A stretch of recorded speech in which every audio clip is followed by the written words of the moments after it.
a table on that subatomic quantum level is like mostly empty space, but to us, it's super solid. I've kind of been interested about how you make sense of something that's supposedly scientific, but that like we can't actually experience ourselves.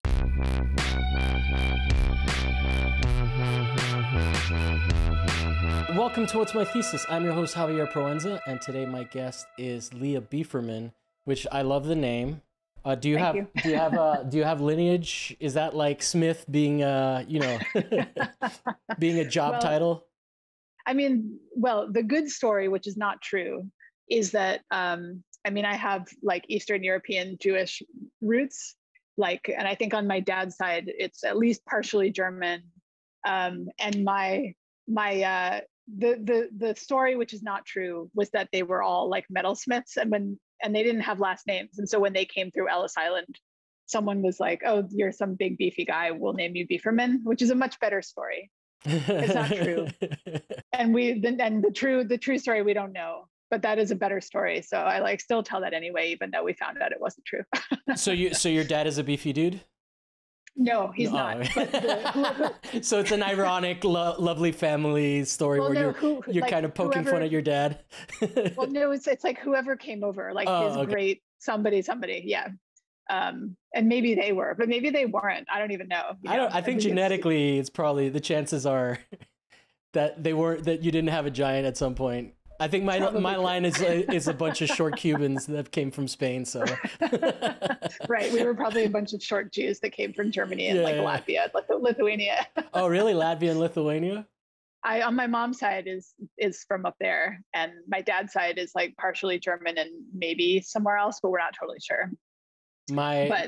Sorry. Oh no, I've never been to Lithuania, but I've spent a lot of time in Finland, and I've visited Estonia. So I've been in the region, and it's I'm like, oh, this is kind of, the whole Baltic thing seems cool lately. Yeah.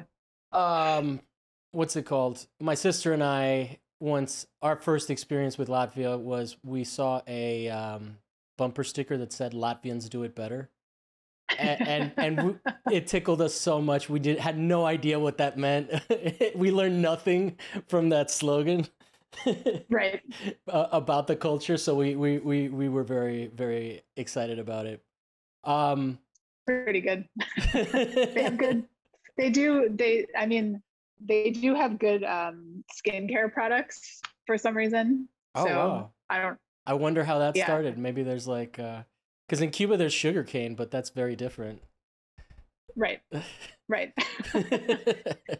Yeah, I don't know. I think that there's and I don't know anything about this. I've just heard it vaguely from a friend who's half Estonian, but I think that there's a lot of sort of pagan history up there that maybe, I don't know, is sort of involved in their natural world in a way that lineage-wise makes them have good skincare products. I don't know. This is a complete guess. Oh, but... So there's maybe there's some sort of alchemy that kind of became about skincare. That's interesting. Maybe. I mean, it's so unscholarly, but I love it. It's totally unscholarly, but based on. But that's what this show's about. The artists have these weird ideas, and it's alternative histories that are less problematic than the ones that maybe exactly right.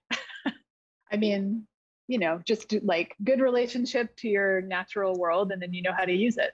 Maybe. Although we may be getting canceled in Latvia, all of a sudden. I know. I'm feeling very nervous about saying what I just said. All of a sudden, we're like, What's My Thesis is huge in Latvia. It's all over the news. I mean, it's funny because I have more roots in Lithuania, so I don't even know what I'm talking about. Really. Well, where did you grow up? Did you grow up? You're in Rhode Island now. I'm in Rhode Island now. I grew up in Massachusetts. Okay. So not Latvia and not Lithuania. And I've historically been a pretty East Coast. I lived in New York for a long time, and I lived in Richmond, Virginia for a couple of years when I went to grad school. Where'd you go there? What school's in Richmond? VCU, Virginia Commonwealth University. Oh. Do they have a crazy... I stopped researching schools with a lot of resentment because I decided I didn't need an MFA because it was too expensive. But I would Fair. love to have an MFA if it was fucking cheaper. I just don't need one professionally, you know? Yeah, no, totally. I mean, it's a state school, so it actually is, it is cheaper. Oh, really? Yeah, and it's great. I mean, I graduated in 2010, so it's been a long time. And but when I was there, it was great. Yeah. And good people, great facilities. I had a good experience. I liked grad school. I know everyone has a different opinion on grad school, but I had a good. Oh, and it sounds like if you're not completely in debt, it takes a little bit of load off too. Yes, for sure. Yeah. Yeah, no, it worked out okay for me, for sure. I talked to someone, I forget who it was, that went to the UC system and was like, it was free. And I was like, oh, because it's not now. Right. I mean, I guess that's like going to, I don't know. I feel like certain places in Europe, it used to be free and now it's not free anymore. Yeah. Because they're like following the American model or something. Like, not a good idea. But yeah, grad school is definitely better. Well, I don't know. I think I don't want to speak for anyone else aside from me. It was a good experience for me. So you didn't have a hard time making art once you left? No. Because that seems to be a common thing. I had that with my BFA. Yeah. I do have some education. I didn't doubt it, you know. I just have a chip on my shoulder. Oh, I see. But it's more of a bit. I'm not an MFA. I'm not like an MFA required kind of person, you know? No, I don't think anyone really is unless you're trying to get a job in academia. Right. Right, exactly. And then you have almost no choice. Except for the lucky few.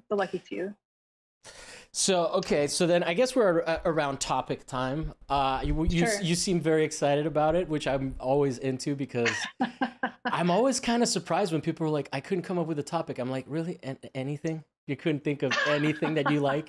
I'm like, you don't have any interests. Oh. And then they make me just like kind of dig it out of them, which is fine, but it's still kind of like, go ahead. Right. Maybe, I mean, that sounds like it could sometimes be fun to dig it, but then also you can just get straight to the point and then you can talk about the thing more. Yeah, exactly. Right? Exactly. And you know, I don't say it too much in the invitation, but the whole premise is that you're teaching me something that I don't know because you're probably into shit that I don't know. You know, like 90 million% of the time, you know, there's like 1 millionth percent where I'm like, oh, hey, I know about this, you know? Right. What's the most surprising topic you've ever gotten? That's a great question. There's some good ones. There was an interesting one about how 2D is a misnomer, 2D art, because the piece exists in the world, which is like, you know, an interesting argument in terms of painting. What else? I don't know. I'm kind of blanking. It's like over 100 episodes. Right. No, that's like what's your favorite band or who's your favorite artist? You know who? I always blank. So no, I remember now. Adrienne Sachs, who was like, that one was a big one for me because, and then there's also what's her name? Melissa Loney. She talked about generational labor. And I thought that was a really interesting topic because I came from it from a like coal miner and like, you know, very alpha male. I mean, not that I'm an alpha male, but just like very patriarchal machismo. And she talked about how there were like more generational labor, like still like from a leftist perspective, but like handed down through parents and like domestic labor specifically. She does really nice work with cakes and whatnot. So, cool. Okay. Yeah. So, but then, and then Adrienne Sachs, who was very interesting. You should follow her, both of them on Instagram. She was talking about how the capitalist bent of cute stuff, which fucking was like, what? She basically said that she she basically was saying that she saw it as a conspiracy where she like noticed, she was like, why the fuck are these like cutesy little rhinos just standing here in the middle of nowhere, you know? And like she just sees rainbows and stuff, like it's like it's like you know, kind of like a Rain Man thing, where or like a conspiracy theory thing, or like when someone tells you that like a number is the most recurring number in the world, and then you start seeing it everywhere. I like when I was a kid, it was 23. I'm sure there have been other iterations of that, but you start seeing it everywhere, you know, and then like it's like so she has that with that, and then and she really broke down like the power of cuteness as like, because it's like a maternal instinct, like you want to protect it, you know, so it's like this really powerful tool of capitalist like bullshit. So that shit blew my mind. That's super interesting. Yeah. And then Anna Braininger and I started talking about how kitsch is not like, it's not what was it? It's like not even ironic anymore. It's just its own like medium. Totally. Yeah. Yeah. So it's been fun, man. Actually, you're making me think and making me think that the podcast is better than I feel like it is sometimes. When I'm looking at the numbers, I'm like, what? You know. That's cool. Those are good. Those are good. I mean, I'm a big nerd. I'm interested in a lot of stuff. Mm-hmm. But I guess one of the, I was just thinking about different stuff that's like, I don't know, that kind of at least feeds my work in some ways or many ways. And one of the more maybe fun ones that I was thinking about is but the problem is I'm not an expert in this topic, because the topic or like in my own way, I should say. But I'm interested in things that are paradoxes or like opposites. Okay. And like I guess the two that kind of always come to mind or have influenced me a lot over the years is one of them is just like straight out of basic pop science, quantum physics. Which is, I've been interested in quantum physics for a while, but to clarify, quantum physics is physics at a very small scale, right? Yes, exactly. Because I actually met a physicist when that studied it, and he was explaining to me that like when you get to those really small sizes, like water starts acting different. Then exactly. Like it doesn't flow the same because it's like it's on such a small scale that like it kind of obstruct itself, and like there's like maybe a corridor, but like it's interesting shit. Yeah, that's what I that's the only thing I know.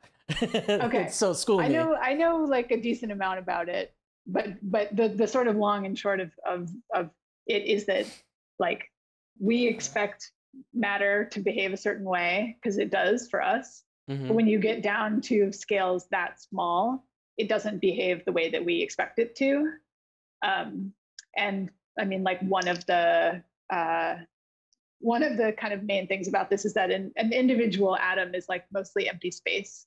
So it's like even like a table on like that subatomic quantum level is like mostly empty space, but to us it's super solid. So like, so I've kind of been interested for a while, or for a long time actually, about how you make sense of something that's supposedly scientific, but that like we can't actually experience ourselves. Mm-hmm.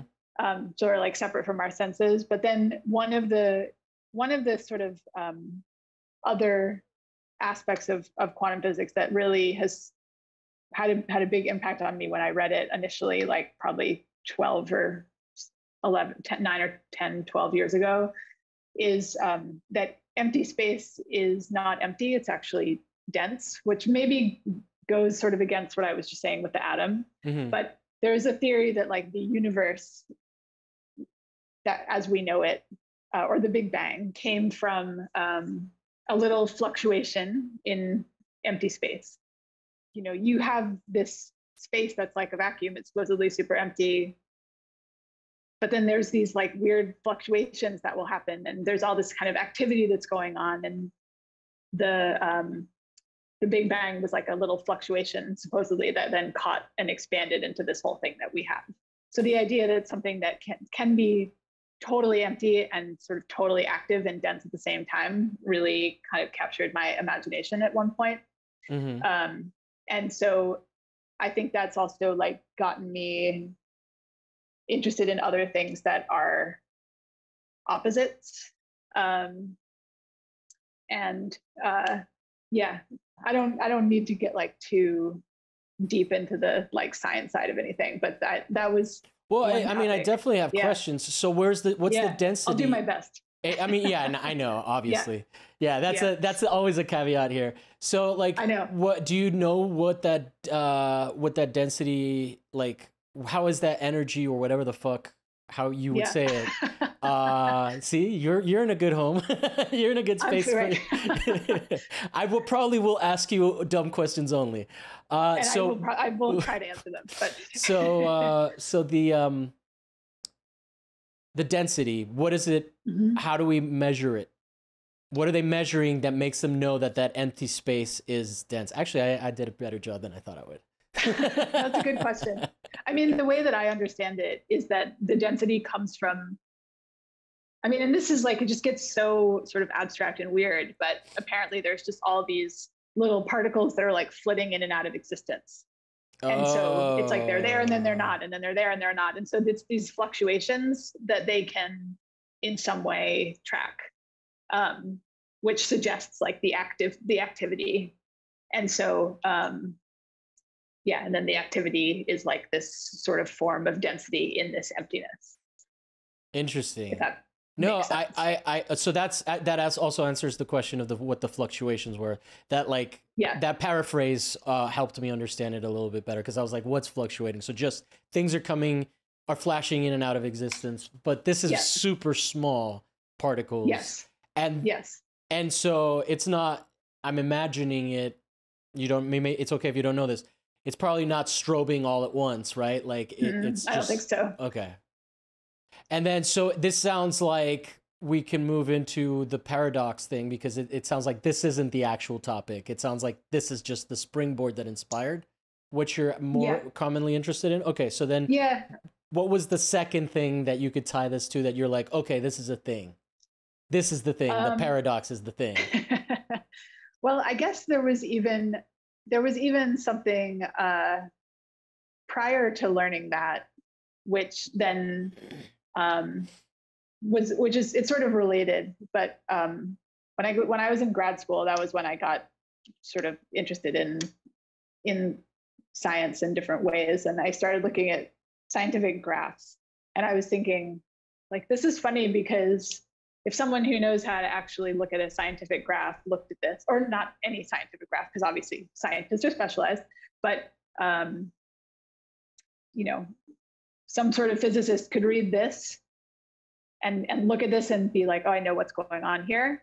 But when I looked at it, because I wasn't trained to read it that way, it was sort of like an image, or it was like an abstract form.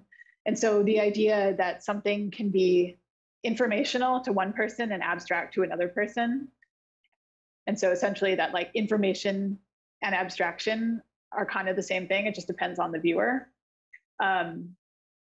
became because if you don't have the vocabulary, you just have a general impression of it.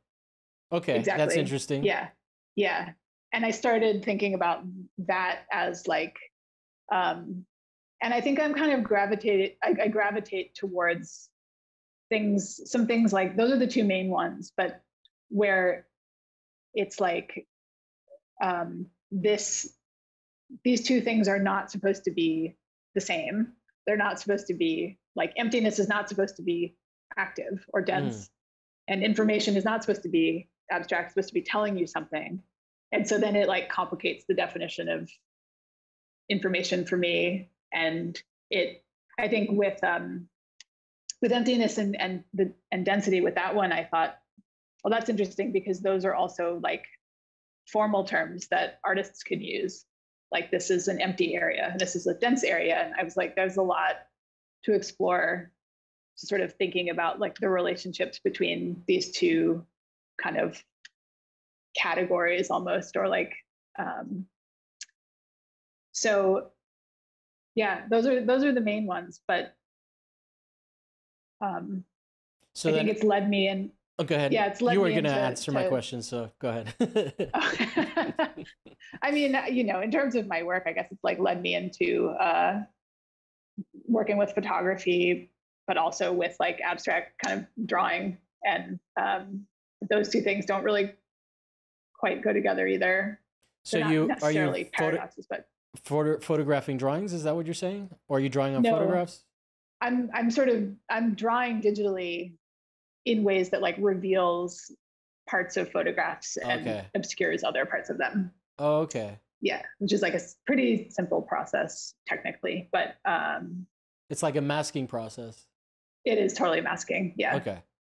And it's a way of like making the information in the photo abstract on some level, or more abstract. I mean, I'm definitely interested in juxtaposition in general, and just like how can two different or multiple, more than two, like how can different things be combined to or put next to each other that then changes the way that we see both of them. Yeah. Well, that's also really an important part of photographic practice, right? Because like sequencing of images, especially because it's not a narrative form, right? If you start to add a sequence, you may even inadvertently make a narrative, right? Absolutely. If you're not trying to. So it's interesting when you're trying to keep that like sort of lyrical quality of it without it being so like pointed in that this is a story about this man walking into this bar. Right. Yeah.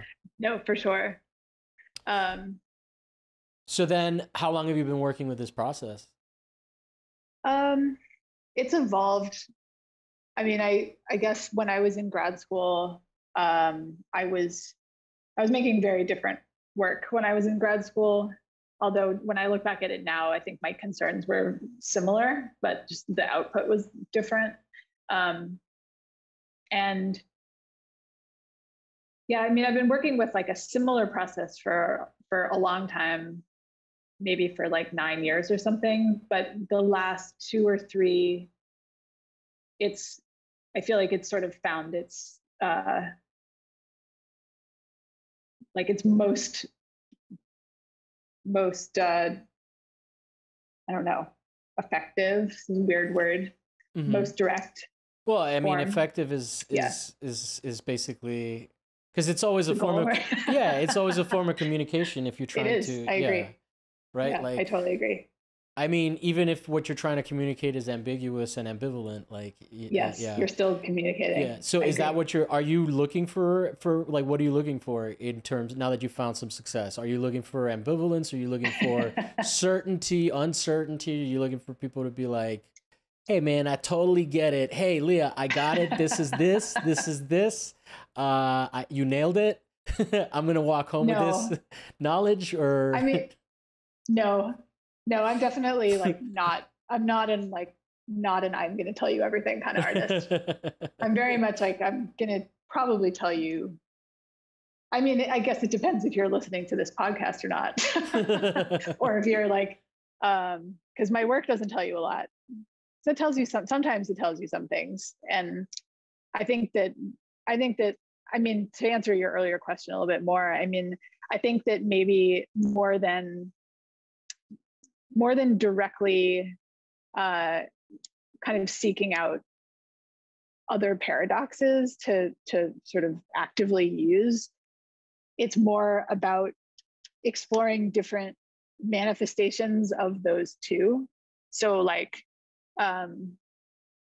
so thinking about, and I kind of, I'm not always like sitting directly in one of them. They're always kind of on my periphery somewhere, sometimes more directly and sometimes less directly. But, I think that the question of, especially making work that is kind of abstract and kind of photographic, which is what my work is in general, I think playing with the different ways that playing with the different ways and different kinds of information that people get. So like when text is used and how and what it's saying, and whether that I use a lot of sometimes I use like a lot of numbers or scientific kind of facts about something in contrast to what you're looking at. And it's sort of, but they're nice things to kind of return to. And because I think that they're, I don't know, when you have terms, I mean, obviously abstraction and information are like complicated terms, but everyone has like a knee-jerk reaction to what those two things mean. And what do you think those reactions are? I mean, I think I guess it depends on what context you're having a conversation in, but probably an average response to, and even like my average response, if you hear the word information, it's like something is trying to be directly communicated to me, maybe. And abstraction it's maybe less direct or more open in some way or more ambiguous. What is the broader interest in like why are you making these images? Yes. Why do you and not like justify yourself. It's like, why do you feel right. like you can't help but make them? You know, why are you interested yes. in them? I mean, basically I guess the short answer is that, you know, going back to what I was saying earlier about quantum physics and this question of, there's this science that's describing something that we can't physically experience ourselves, but it's supposedly describing the real world in some way. And so I was sort of, when I first started reading about this, I was like, how, especially as like a non-scientist, how do I make sense of this, what these people are saying? It's like the only thing that I can really engage with is the world that I can see. And so I started to think about how, you know, there's all these processes that go on at these tiny, tiny scales, and they manifest themselves as like, I mean, at least to human eyes, like they manifest in ways, in objects and landscapes and places that we can see. So I realized, like, you know, if these are concepts that are supposed to describe something that I can't see, I can only understand them in terms of things that I can see.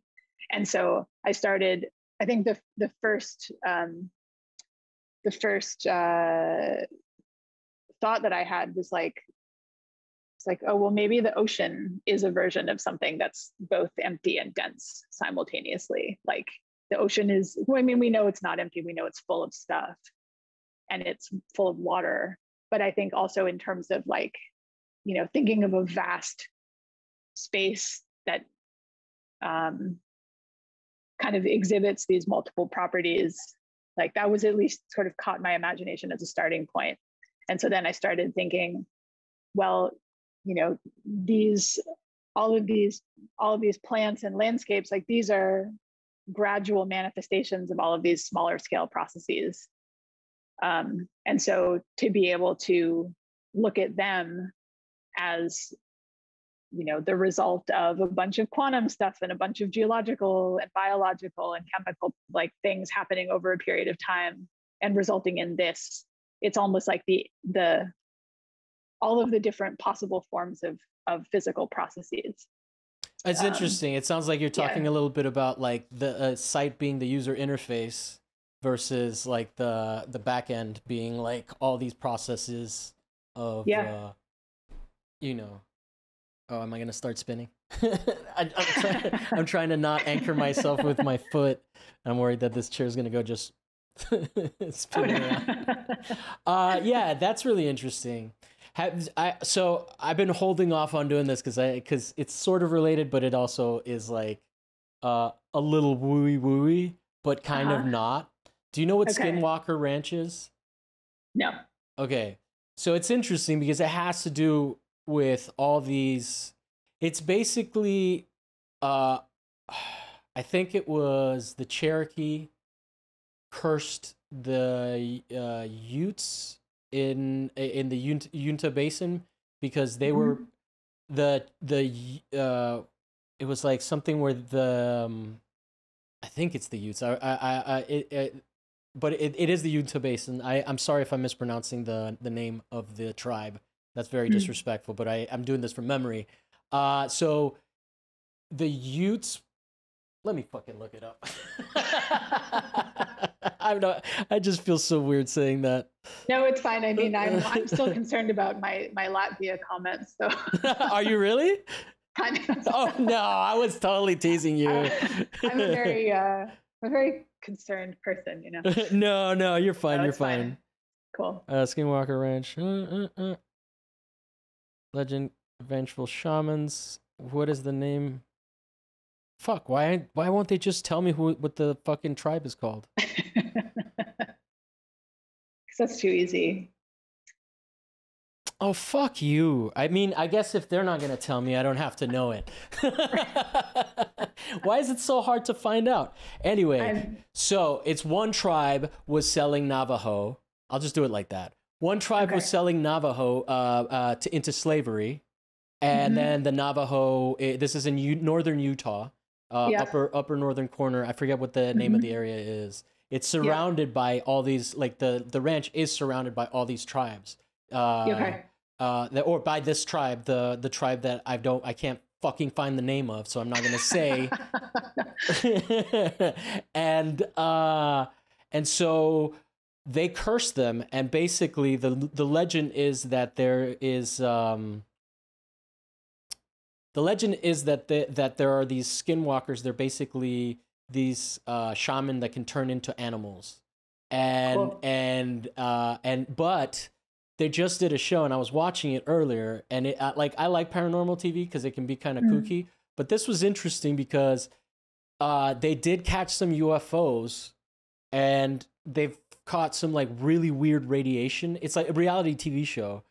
So take that for what it's worth. I'm into it. I would rather just fucking buy it hook, line, and sinker. But the U.S. government did research this ranch for years, and they have all this. Robert Bigelow owned it, who's like an aerospace guy that did other shit, and he did all this experimentation. There's all these people that won't go back, and so there's all these legends, right?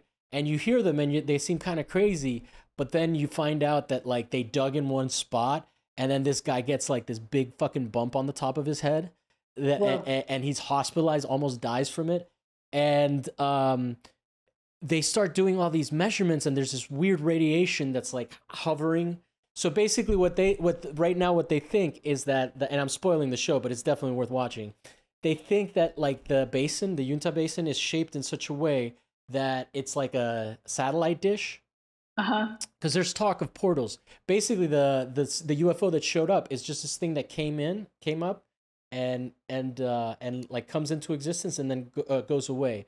So there's one point where this guy gets fucking radiation burns. He opens this thing and he gets radiation burns, and like he looks at it, he measures it. He's like been exposed to like not a non-fatal one, but like his machine was beeping, and then he like they go back and they try to test it for radiation, and there's no fucking radiation again. So they're like really scared. But basically they think that the basin is a satellite dish that's like focusing all this radiation that's coming down into this one point and creating a portal. So that's where it gets a little weird, but so far, like they're just doing all these measurements. They're sending up weather balloons and stuff. And the lore of this place is pretty, like it is considered one of the legit places where weird shit happens, and people just fucking bounce and they never want to come back because they're terrified of it. There's cow mutilations.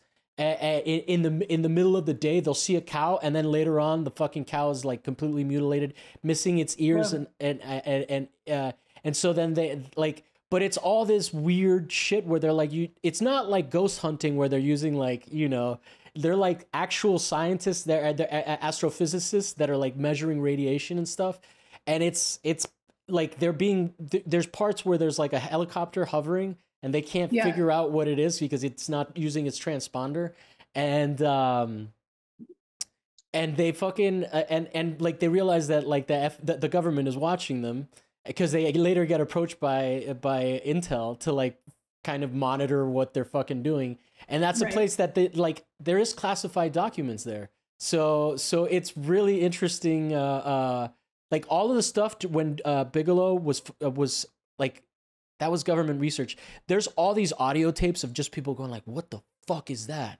Like, and so they start shooting rockets up into space. And that's when or not into space, up into, to like, they want to reach like up to a mile, because when they send the weather balloon up, all the sensors fry. And that has never happened to the weather balloon tech. Whoa. Okay. So anyway, what is interesting about this is all these things that come in and out of existence. Batteries get drained, like lithium batteries, they just like immediately discharge. It's so fucking crazy.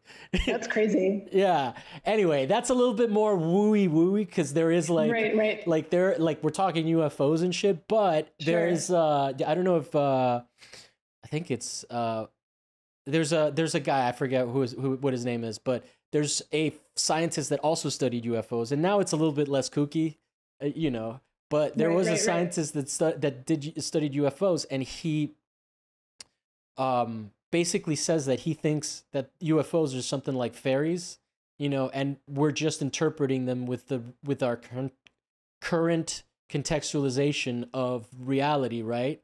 And how we explain things. Where like fairies, and then like there's like old Egyptian things where there's like a flying creature that has a light that carries a light, you know, which is like a little sun, and so his thing is that maybe these are interdimensional experiences, which is pretty cool.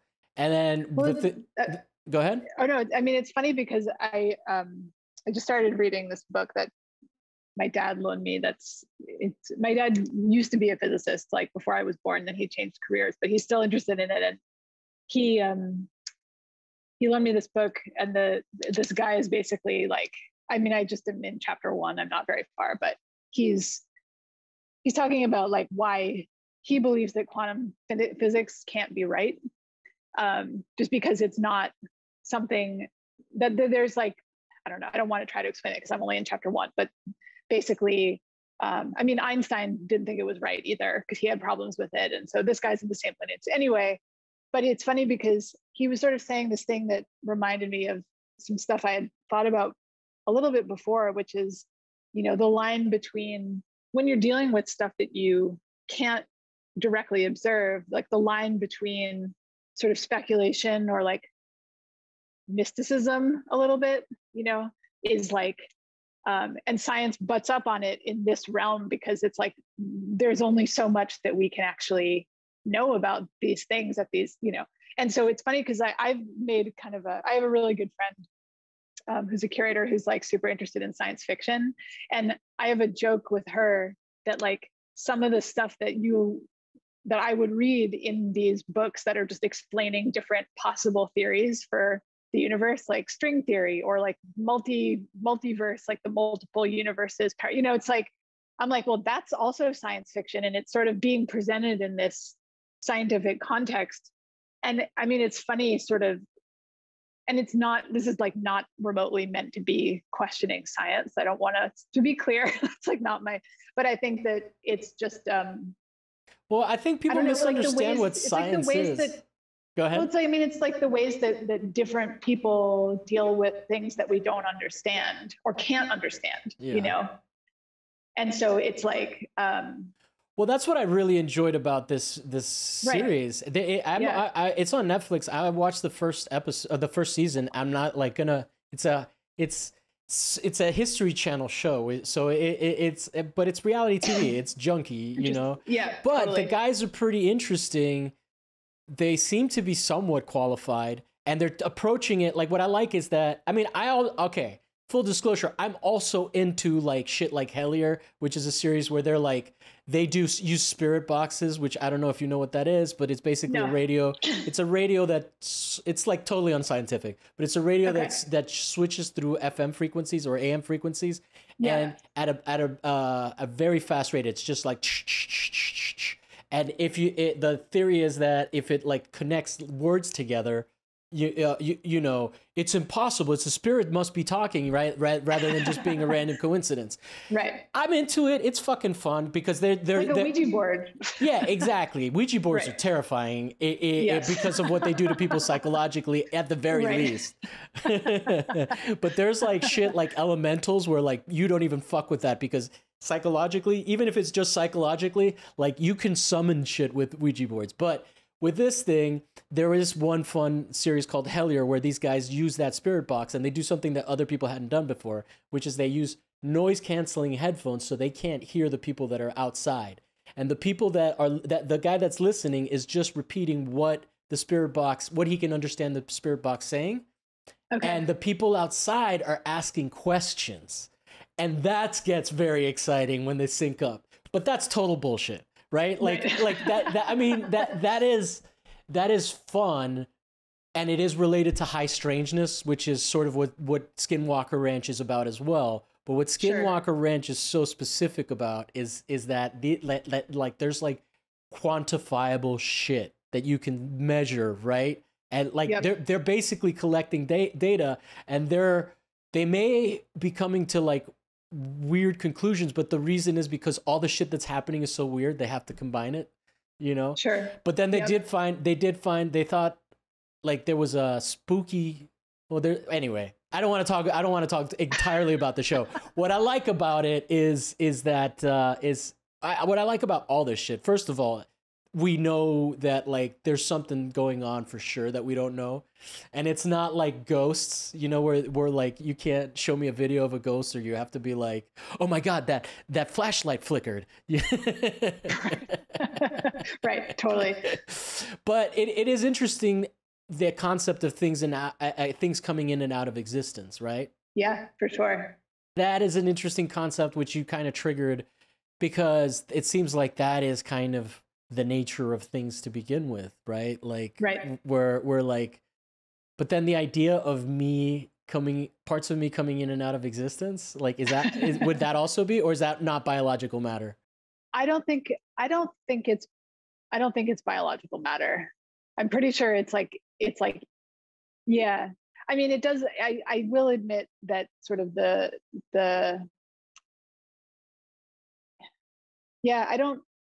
I mean, all of it's weird, because the thing is that, you know, if you really get into, or I mean, one of the basic things of quantum physics is that at those scales, everything is like a particle and a wave simultaneously. And so everything is sort of existing in these probability waves. And then supposedly, according to the theory, and this is why some people have a problem with it, it's not until something gets measured or observed or like looked at until it sort of appears in a fixed position. And so the whole kind of quantum thing is very murky. And so there's certain schools of thought in quantum physics, if I'm explaining it correctly, that it's basically, you know,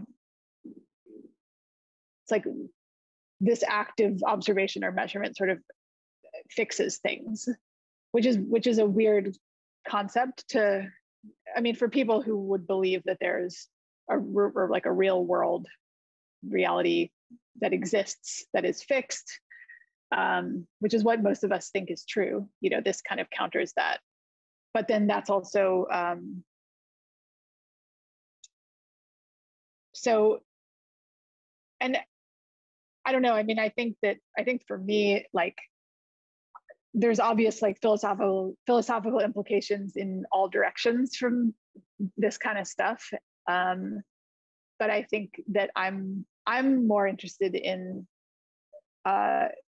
sort of thinking about it's like the implications that it has about trying to look at and understand the world, and this awareness of the world in terms of what we can see and what we can't see, and that there's like invisible stuff. Like, I mean, for me, I've thought for a long time about how like physics just as a thing is like an invisible set of rules that totally govern the way our lives work, you know, like gravity or like magnetic attraction, or, you know, whatever, like all of those things kind of define the way that Totally. Like it all totally kind of guides the way that we exist in the world. And so this, so maybe that's another sort of paradox. I just had a invisible. I just also had a thought of like how ungrateful we are because we're bummed that the sun is going to burn out at some point. And all it does is feed us like and make us entirely possible. And we're just like, oh man, poo poo, son. I know. Like way to have a physical existence with a time limit. Well, so okay, then I want to ask a couple other things because I mean, obviously you're not a physicist, but you're into this stuff. You may have an answer for me. Okay, I'll try. But like quantum entanglement is also an interesting concept. I don't know if you know anything about that, but the other thing is if you can maybe enlighten me a little bit on what some of the critiques or why it is that people have a hard time accepting quantum physics, because that's not something I'm familiar with. You mentioned Einstein said that it was kind of too kooky. How long has it been around? If it's like quantum physics is like a concept. I mean, I feel like the sort of heyday for a lot of discoveries around it was like the 19 teens and 20s, but some of the concepts that went into it are even a little bit, or like some of the foundations of it are even a little bit older than that. Mm-hmm. Einstein, I mean, I this is me sort of like with my knowledge and also having just read this introduction to this book like yesterday. I think the title of the show is a disclaimer. Right. Okay, that's good. I always feel like the title of the show is What's My Thesis? It's not, this is my thesis. Right. Here's me trying to explain something that is not my field exactly, but that I have been strangely attracted to for a long time. That is the show. That's the show. Yeah. I mean, but that's what artists get to do. Yeah, you know? Exactly. It's kind of great. I love it. It's the abstract interpretation of information that you were talking about. Absolutely. Yeah. Yeah. See? Yeah. Yeah. We can have our minds blown with our ignorance too, bro. Like actually without ignorance that you can't have your mind blown. Oh, mind blown. Well, it's also cool because I think that as a side note, I mean, making like, I don't know, I think it's kind of cool to sort of take all this stuff that doesn't quite make sense. I mean, it doesn't quite make sense to me because I don't do the mathematics of physics, or like I only understand things like as much as I have been able to sort of learn them. But there are also things that kind of don't make sense, period. Like it doesn't make sense that, and so to sort of channel that kind of weird like uncertainty or just ambiguity, or I don't know what to do with this information that I'm reading because I can't make physical sense of it myself, and to try to put that into some like artwork that then presents some sort of ambiguity to somebody else. Like, even if I'm not saying like, oh, this work that I've made is telling you anything about quantum physics that you didn't know, it's sort of like channeling this, like, wait, stop, I don't quite, like, this isn't quite what I thought it was kind of experience. And so I guess I don't know. I mean, I one of the sort of open questions for me that I wrote down at some point and haven't really thought through in terms of science is like what the relationship is between science and mystery, or that kind of uncertainty, you know? Because I think, and I mean, it's interesting, like what you were talking about with the show and the radiation and everything, because I think that there's like, it feels like that branch of science is, or when you think about the UFO stuff that occasionally comes up in the news or whatever, that's like, the government is very hesitant to admit that it doesn't understand, you know? Whereas in like the scientific community, there's certain things to say, well, this is a theory, we haven't been able to prove it yet, but we still believe it because it makes sense mathematically, or it makes sense like in some other, but it seems like science, I think that there's a debate with different kinds of scientists about what kinds of questions can be answered. And so there's some people who would say, if I can't if I can't like directly test it in some way, I can't say anything about it. And then there's other people who would say, but the theory allows me to say this and this and this. And so like, I've always thought it's kind of funny when you read a book about the beginning of the universe or the Big Bang, and they've got these descriptions of like the way that the Big Bang looked. I'm like, no one was there. You have a bunch of equations that maybe suggest to you and theories. And so there's the ways that these theories and these equations get translated into this language, which then becomes like a sort of human experience. It's super interesting to me. And so I don't know, it's sort of like the definitions of what questions can be answered, what should be left a mystery, what shouldn't be left a mystery, what can't be figured out, like all that stuff is, I think, so maybe that's my best answer about why. I mean, I think for Einstein, he had something about, there's certain holes in he's looking for like a unified theory of the universe, and quantum physics is leaving a bunch of holes for him. Left a bunch of holes. I wonder if that's even fucking possible, you know? I know. Because it is, I mean, just in the fact that if you, just the fact that if you observe an experiment, it'll change it. That's only at the quantum level though, right? That's not. Yes. Okay. That's not. Right.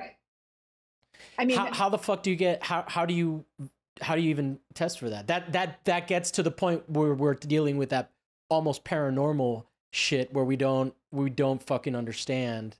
And it's fascinating and exciting, but at the same time, it's also like maybe a little scary. Yeah. You know? Because you don't you can't, it's like, it's almost like it's telling you it's unknowable, right? Right. Absolutely. And I mean, there is one, I mean, there's a famous theory by this guy named Heisenberg, who was a German physicist from like the 20s. Guy that made math. Almost. I'm the fucking meathead now. No, but it's called the uncertainty principle. And it's just like based on like the way that these things work, it's impossible to measure. I think it's the position and the speed of a particle simultaneously. And there's a whole kind of explanation about why. And it's because you need one type of measurement system to measure a position. You need a different one to measure the speed, and you can't do them at the same time. And it kind of makes sense, like the ways I'm not going to be able to explain it well, but it makes sense. But I think what's kind of interesting about the whole thing is that it's like, part of it is that the result of an observation depends on what you're measuring something with, which makes sense to me. And I like to sometimes joke about like, we'll try to measure the wind with a ruler, like you can't, you know? And so it's like, but then because we have rulers that have either inches or centimeters or millimeters, it's like with that ruler, you can only make certain kinds of measurements with that tool because it's straight and it's flat and it's not, you know, it's not like a flexible. So the idea that a tool defines what information you're able to get from it, like actually makes a lot of sense, you know? Mm. Well, these guys were using infrared cameras and they were seeing beams at night over the mesa. Yeah, that's crazy. That were fucking wild. And then later on, and again, I would not take this fucking reality show at its word if I didn't know how much this place freaked people the fuck out that were qualified military personnel and whatnot. Like, so what happens is later on, this expert on cow mutilations shows up, and that's a fucking weird thing because now, you know, that goes back to that. Like, I wanted to bring this up is just like, there used to be a time where you were ostracized for like doing this science, right? For even trying to legitimately, like J. Allen Hynek and Jacques Vallée, they're legitimate. Jacques Vallée is, by the way, the guy I think that does maybe Hynek. One is the mentor of the other. I think Hynek is the guy from Close Encounters of the Third Kind. He's he's one of the characters in that. And then, but so anyway, so this idea that like science is this just monolithic, like sacred thing that we treat with absolute respect, where we marginalize fucking, you know, people. Like, it is a weird thing. It goes back to that thing of like, did you ever watch the documentary where they're trying to find the God particle, and they're like trying to decide it's the CERN documentary. So I haven't seen it, but I know all about the whole thing. So so they were trying to find supersymmetry in the universe by finding a specific particle, which would be the God particle. And then there was another guy that was trying to dispute that and say that that the world is chaos, and essentially like there's a multiverse, but most multiverses are inhabitable, right? Like, essentially, right? That's basically what I remember from it. If I'm wrong, please don't come at me, guy who said that. But it was really fucking interesting, that whole thing, because it is like they're doing research, but it's hard not to hope for things, right? And so like that's kind of what the scientific method is there for. It's there to sort of make it so that you don't fuck around, right? But then it sounds like you do hit sort of limitations. And then the other thing is that I find interesting is I don't know if you know who Neil Stephenson is, but he does sci-fi. He wrote Snow Crash, which is a great book, and kind of the world we live in now, thanks to Mark Zuckerberg reading it and fucking everything up and ruining the book for everybody. But he writes historical fiction, and he has some really interesting stuff. There's like a lineage in his historical fiction where there's this family called the Waterhouses, and that's how he ties generations together. And so Waterhouse was basically one of the in the line was basically an assistant to Isaac Newton. And one night, Isaac Newton, this is fiction, but it's interesting. It's probably based on some shit. Newton realizes that he has never, like, that every single scientific observation is done with a tool that we don't know anything about, the eye. And so he started with the back end of a pin to manipulate the eyeball and take record, and the Waterhouse was taking the recordings, right? And it's really interesting to think about those. Like, we're fucking meatbags. What can we understand? Totally. You know, like, and so I am at a point, like, I'm definitely still agnostic, but I get so irritated with fucking snooty people, like, you know, and it is interesting, sort of this, like, you know, I mean, like, Carl Sagan's Contact. Most scientists believe in God. You know, all of my science is from pop culture movies. That's okay. Jodie Foster, Matthew McConaughey being the voice of reason and being like, "Hey, man, people like God." Anyway, I'm agnostic, but I'm like a little tired of that sort of, like, I don't know. I don't want to make it political, but there is a liberal, oh my God, you guys are just not winning people over with this shit kind of attitude to that. But anyway, I really find this shit interesting. I really appreciate you coming in and talking about it, because it is an interesting paradox. Like, it is that space that we're talking about, like that. Do you know what a hypercube is? Hypertesseract? I should. I feel like I do, but remind me. Okay, yeah, you probably do, because this is like in your realm of physics. It's in my yes. So this I also know through Carl Sagan. So he talks about the flatland people, right? And basically, he shows us that a two-dimensional square or a cube is a 3D projection of a two-dimensional square. Yes, right? I do know this. Yeah. And then so scientists can figure out that there is a fourth dimensional projection of a cube, and that is called the hypertesseract or the hypercube.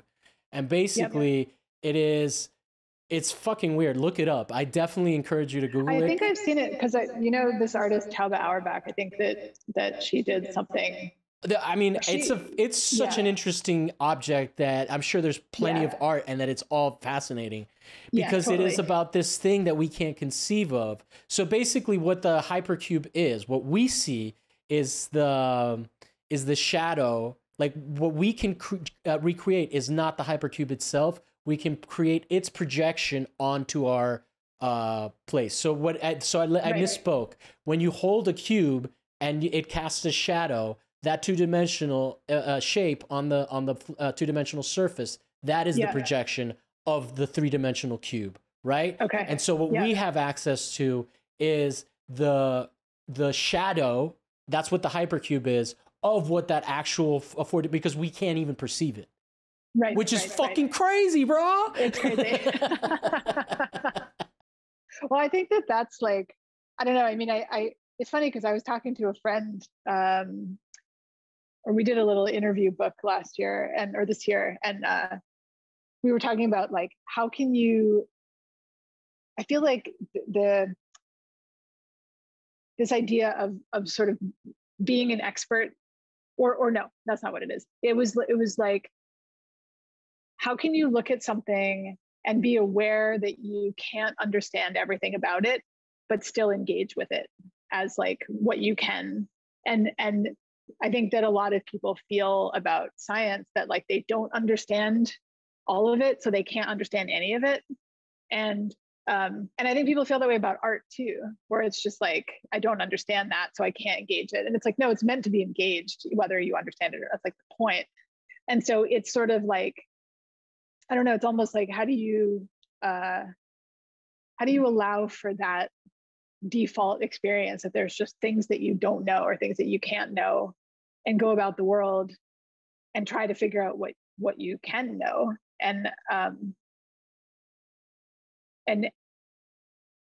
yeah, I don't know. And it's funny, again, going back to the stuff that the government doesn't want to admit it doesn't understand. Or well, it's really weird. It's starting to, and I think part of it is, okay, this is like, this is more into my woo-woo science-y. This is not like factual, okay? Because I do sometimes speak factually. This is more an intuitive thing. But I do feel like part of that is if you have people documenting with fucking cell phone cameras a bunch of shit that you can't explain, you can no longer call people crazy, right? And being able to call people crazy is very important when you're doing control, as evidenced by the fact that people that used to talk about this shit were called fucking crazy, right? Because they wanted to keep this information hidden, right? So I think that now you can't tarnish the crazy brand, right? And if you're lumping people that are crazy against the state or whatever, or crazy anti-imperialists, crazy eco-terrorists and shit like that, and you're lumping those people in with like people that are actually seeing shit that they can verify, you know, like that what was so fucking crazy about the show. Like they just took it for granted that they like saw a UFO, and like, cause like, and my reaction was programmed to sort of be like, hey, aren't you guys just assuming that a little quickly? But I'm like, well, they're at Skinwalker Ranch. They've never seen this shit before. Like, people have been there forever. It was clear, like, they definitely think it was a reaction to the fireworks, right? I can't wait to watch fucking seasons 2 through 4. Like, that's basically what like, this is an inconvenience. I'm at work right now. No, I'm kidding. I'm having a lovely conversation. And I feel validated that you're at all interested in Skinwalker Ranch because it's fucking awesome. Yeah, dude, there's like parts in that shit where they have footage of, not a Skinwalker, don't get excited. Like, but okay. Watching paranormal shows, I'm used to not seeing shit, right? Like watching Hellier, they start and they're investigating, and it's really like almost a mental game that they're playing on themselves. But that's how you investigate paranormal stuff, right? And it's so entertaining and so fun. But it's not scientific. It's intuitive, and it's like fucking woo-woo-wooey and all of that shit, which I love. Like I explained to you how they did the spirit box stuff. Like all of that stuff is entertaining, and it induces high strangeness. But Skinwalker Ranch is the home of fucking high strangeness. Like the government send motherfuckers there to investigate because they didn't understand it, and they haven't released shit from it, right? And now this other private entity has bought it, and they're like, hey, we're gonna keep an eye on you motherfuckers. Like, that shit is crazy. It's so fucking crazy. So anyway, they see it, they actually catch a cow as it's dying, right? Because that's one of the main things. And spoilers, serious spoilers for the season, but it's still fucking entertaining as shit. There's like a black dot that looks like the Tic Tac. You know the Tic Tac video? I don't know how up you are on your. Okay, so the Tic Tac video is basically they found these pilots with their instruments were tracking this thing, and it was just fucking moving at insane speeds, and that thing. Okay, so they saw something just like that hovering over the cow above the tree line, and they did the math based on where the tree line is in relation to the camera and how far it travels. And it would have been like traveling at the speed of a bullet, like a high caliber bullet, right? Which is insane fucking speed. It's like thousands of feet per second. So you can tell how excited I just like savored it. So basically, like, and it's like you're watching this and you're not like, you used to watch stuff like this and nothing would happen, right? And like you're watching the show and shit is happening and you can't fucking explain it. And they're like, we have data, we don't know what it is, but like, here's our working hypothesis. There's a portal, and you know, and then it matches up with the lore of the place that the residents have. It's so fucking wild, man. I love this shit. And I really like that line between like the full-on paranormal shows that I like I only watch Hellier, which is like only 2 seasons. But and then this stuff where it's like these guys are just like, you know, they bring out equipment and it fails because the batteries die, you know, and they can't do experiments, and they find workarounds, but yeah, and then they debunk stuff too. There's this hollow chamber in one of the and it was creepy as fuck. It's like a concrete block inside of one of these places, and people used to, and so the people that lived in that house thought that there was like weird woo-woo shit going on, and they just put a microphone in and they realized that it was just the house reverberating in this chamber that was like just like an echo chamber. So they're not even just like, they're not like dummies about it, you know. They're not like, ooh, we're gonna go in there with EV meters and shit like that. They're like using RF.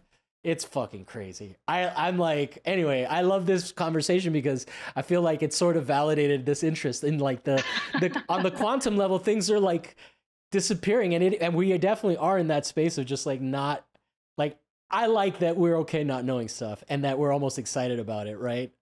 Yeah. I mean, I think that like one kind of one like critique side of the whole thing is that when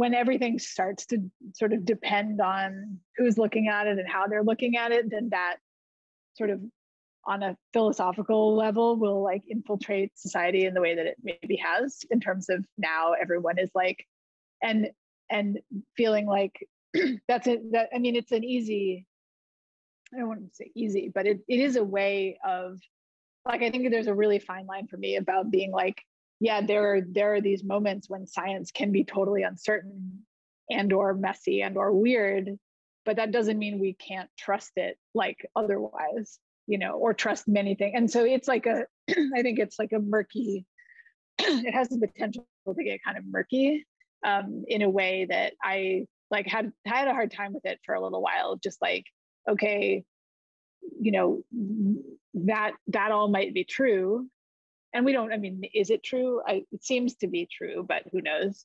But then it's like, oh, you know, like I mean, there's many things about quantum physics that they've been able to test, like this particle wave thing. They've been able to test that for decades, and but it's you know, there's a lot that they don't know about all of it, but then it's like, don't translate that kind of questioning into like, oh, well, maybe climate change isn't real, or maybe like, you know, whatever.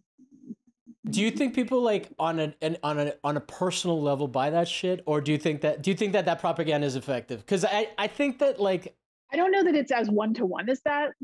but I think that there's like, I think that there is, I mean, and this was actually something that this guy did write in the introduction to his book, so I'm not totally making it up either, but I did, it is something that I've thought for some time too, which is like, you know, if we are brought up to believe that, you know, that like everything is sort of, well, I guess it's a slightly different kind of thought, but I think that, I mean, I was reading the introduction and I'm imagining like, you know, there's people who can take this into a mode of thinking that's like, okay, there's things that we don't know, there's things that we should remain uncertain about or can remain uncertain about, and that's okay. Or things that we'll never be able to fully understand, but we're trying to understand these other things. And then you can imagine like just some, I don't know, like some conservative news host on a TV show just being like, oh, so you can't trust science because blah, blah, blah, you know, and then all these people. No, like, but oh, I mean, I think that there's so many different elements involved in that. Because now you just added one, because while you were talking, I was also thinking about the fact that like, so like, not that it's effective, but religion tends to be the realm of morality. Philosophy tends to be the realm of morality.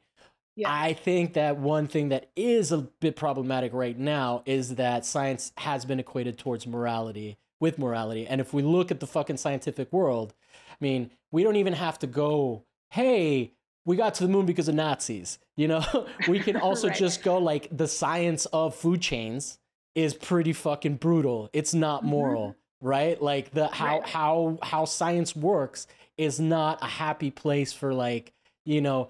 And so I do think that there is a fucking weird shit going on. I agree with you on the right wing. That's always been the case. Climate change is real. You know, science denial is definitely a part of religion, right? Like fucking Galileo, right? But I do think that there is a weird thing that goes back to what we were talking about, the don't do your own research stuff, which suggest, and I'm not saying that science is a fucking religion. Don't even fucking misquote me, because that shit is tacky and dumb.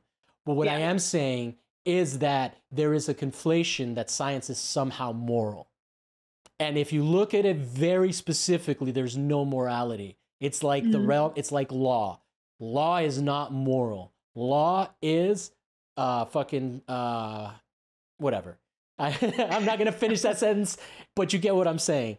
But it's not a fucking a realm of morality, and I think that is a little bit where we start to get a little bit into expert worship and stuff like that. Where like I think that goes to that same like class divide with the academic world, where it's like super expensive to go to school now. So like maybe the access is only going to a certain group of people. Right. And then that expert worship becomes class solidarity and class worship, because if there are no scientists that are middle class or below, and they're all in the professional managerial class and all of that, you get into this really weird fucking place where science is being driven by amoral people to an amoral direction, right? Like there's all kind, I mean, you know, like even like atom bombs and shit like that, right? Or like tobacco companies funding research about smoking, and and I mean, it's, I think I read a book a couple years ago that was, or Exxon with their scientists. Like there is no like scientists are not intrinsically good people. They're not intrinsically moral people. They are notoriously purchasable. Right. And I think that's like, I think that there's, I read a book that was, it was sort of about the history of quantum physics, but it was talking about, you know, like who was doing what experiments at which schools, when, and who got funding from who, and who was competing with who to try to make what discovery first.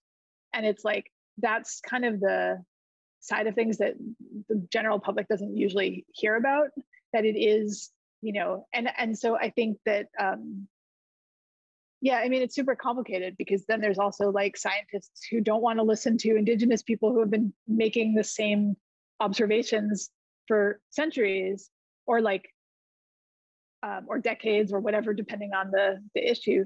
And,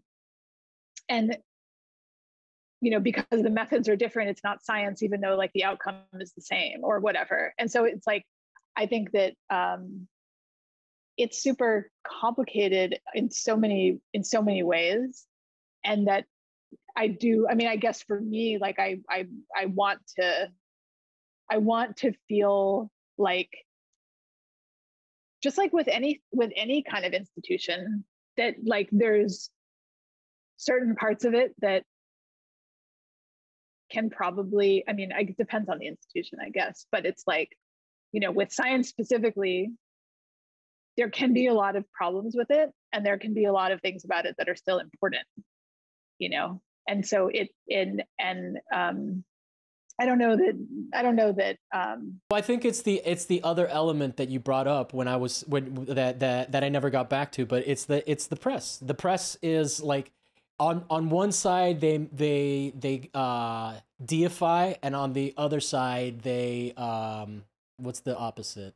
Vilify, demonize, yeah, right. Demonize, because the other one was a deity. So we gotta keep them equal. Right. so as not to get canceled. Go ahead. But I guess maybe the other thing for me is that I think that people, I don't know, it's like the fact that you can, and maybe should, I mean, whatever about the word should, but like that things can be, that things can be complicated. It's not like science is 100% right or 100% wrong, because neither of those things are right. Like there's issues with everything. And then there's still a lot of scientific work that a lot of people are doing that is super important to the world, you know, and most likely correct. But then you don't have to say, like, because that's true, therefore science is a perfect institution or a perfect attitude about looking at the world.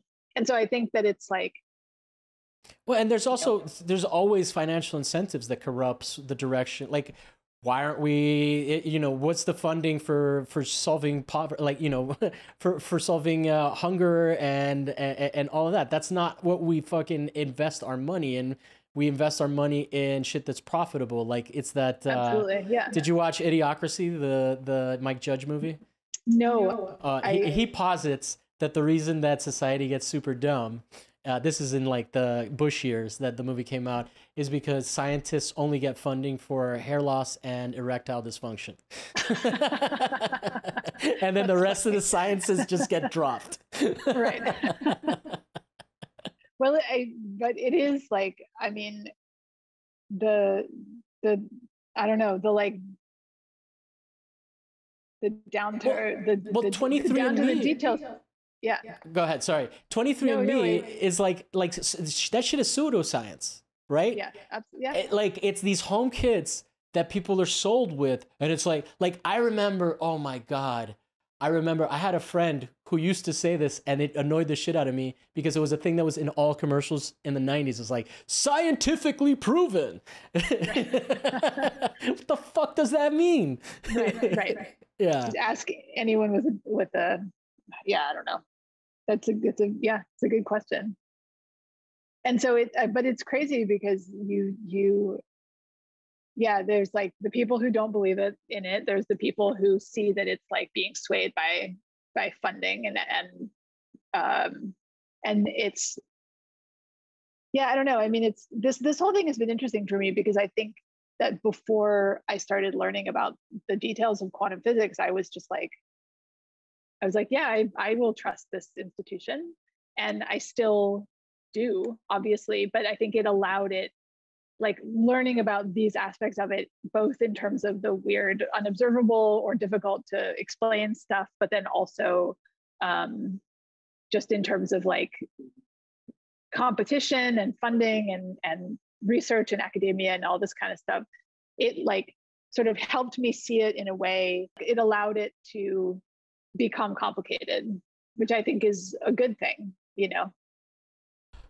Well, cool. I really enjoyed our conversation. I definitely will have you back on at some point. Awesome. Thank you. As I grow. But yeah, man, I really enjoyed talking about this kooky stuff, because it's like I got to bring it into my sci-fi shit, or into my not science-based stuff, but but also overlap it a little bit. No, I really find all of this stuff it's almost too exhausting to always be thinking about this kind of shit, you know? Yeah. Like I agree. Where it's like, how do I fucking get to work if I'm like Well, yeah, and I mean, I think that's like, I don't know. I mean, I think that's why I feel sort of like, you know, I mean, whatever, because I'm being recorded.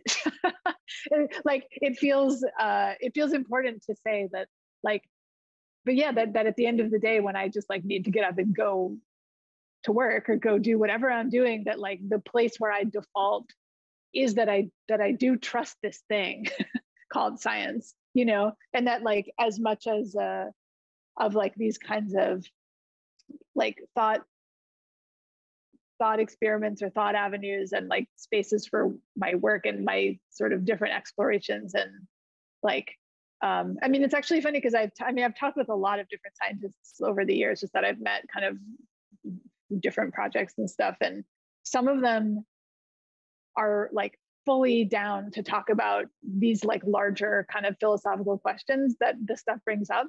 And some of them are not at all. They're just like, I'm just trying to figure out this thing. I'm trying to do this experiment. I'm not trying to worry about like, what does it mean for everyone's like existence in the world.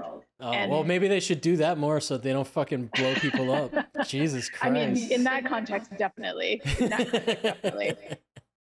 But yeah, I don't know. It's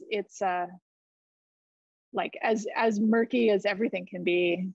I do believe that science is important, just to say it out loud. Oh yeah, I mean, if anybody, no, I mean, Jesus, I would hope my fucking listeners know that. I'm sure they know that. I do not subscribe to this idea that because people are going to manipulate facts, we don't tell people the truth. That I am not okay with. You know, cool. That is a fucking problem. But I 100% agree with you. I agree. Science is an important tool, but even without science, the world is going to move. You know, like I think of science as a means of understanding things, right? But science isn't the world. Science isn't science. Science is the study of the world. Science is, but science is not like, yes, it is the process by which that shit happens, but our experience of it is actually valid too, right? Yes. Totally. And without the understanding of it, yes, we would be more superstitious and shit like that. But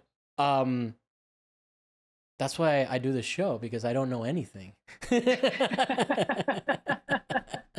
So that I know more, right? But if people aren't curious, like, I mean, leave them the fuck alone, you know? Right. But I guess that I feel like there is this sort of the expert culture that has been, and this is, I mean, you know, this is a history of science and history of objectivity thing. It's like that, there's a huge book about this that I've only read a little bit of, but that like that objectivity has a history, and that, you know, it's changed over decades and centuries.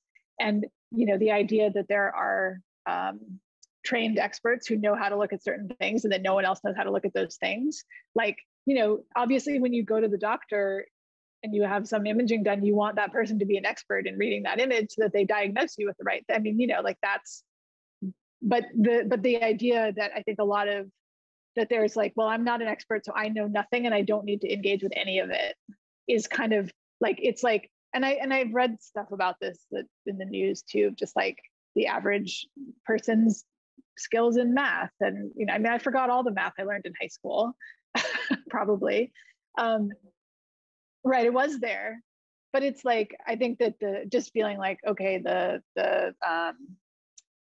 if everyone's like base level understanding was higher, then where would that leave everyone, you know? And so I like, that's just a plug for education. Oh guess. yeah. Oh no, but I don't think they want that. I mean, no, that they don't. yeah. So and to that, my response is that, like, people are a victim of their own ignorance sometimes, right? It's a burden. And to sort of just cancel out these people because they don't understand things, or thinking of them as less human or less sophisticated, that's how racism and all of that shit, like how a science used to think that fucking African people were inferior. Like, it used to fucking believe that. And then this motherfucker wrote a problematic book, a book that was still problematic, called Guns, Germs, and Steel. And it was a fucking revolution. And it's like, fuck you, man. Fuck you. Like it is fallible, it is human, and it is, and it has been used to do horrible things. Yes. To do very, very evil things. I'm not going to use the N word, but the Nazi phrenology, all of these things are fucking awful. So just be careful who you trust, and always remember, science is a money game. You can't do science without money. Yeah. And you're going to have the best erections ever. Well, I mean, I think that the good thing is that, I think if you frame it, this is a good closing thought maybe too, that if you frame the uncertainty correctly, it's like it's you could also say that you could sort of translate that into just like a looking and thinking critically about stuff. And instead of just blindly accepting, like, oh yeah, well, Hitler says all these people are the root of all problems, and so we just get rid of all of them, then you don't just accept that because someone tells you this thing. It's like you say, okay, that's this, let me think about whether that's actually true, or whether that's actually... or even just the colonialist mindset of telling people that you're superior to them because you're civilized. Yeah. Whereas, or that they don't have the capacity to understand things. They just live in a different context, and they had different, exactly. We would not be having a lot of the problems that we have if we fucking listened to how Native Americans lived a little bit more. I know we talked earlier about how some made slaves of others, and that, I don't want to be like, I don't want to erase the entire culture and just make it like a fucking idealist society, Sure. But there are things that cultures learn that maybe, like you said, that the things that people have observed for centuries that scientists discount because they didn't use the right tools. Yeah. But anyway, I think that was a great closing thought. I really appreciate you coming on the show. I had a lot of fun. Thank you. Yeah, me too. I feel stimulated, and now I'm going to just imagine all the little particles as I watch the next season of Secrets of Skinwalker Ranch. There's all kinds of possibilities out there. Can we promote anything for you? Do you have anything that you want to plug? Your Instagram is Leah Beeferman. Yes. And it's spelled as you would imagine, Beeferman. Exactly. Yes. And as far as I know, I'm the only Leah Beeferman that exists. And that exists? Wow. Yeah, I mean, Beeferman is a very, does it have any Jewish background? Are there Beefermans? I mean, to my knowledge, going back to the beginning of the conversation, I think that I don't think there's any other family with that name that we know. So of. it's a Alice Island kind of invention. No, that was the disproven story. There's a record of it in a church in Germany somewhere, because they did keep like civic records of something, maybe of marriages or something. So I mean, that side of the family comes from Germany somewhere, and we don't really know more than that. But cool. They're it's a little bit of a mystery. But from what we know, we're all related to each other. But if there's any of you out there who I don't know. Brethren! All right. And then you have a website too, I'm imagining? I have a website, which is just leahbeeferman.com. And you got the .com. Congratulations. I got the .com. And hence your assumption that there are no other Leah Beefermans? That's right. And there's I have a Vimeo. I have stuff on Vimeo that is linked from the webpage. So that's also a good place to go. So cool. And thank you for watching the show. If you'd like to subscribe, you can go to any of our audio platforms yeah, we'll see you guys next week. We'll talk to another interesting artist with some other interesting topic.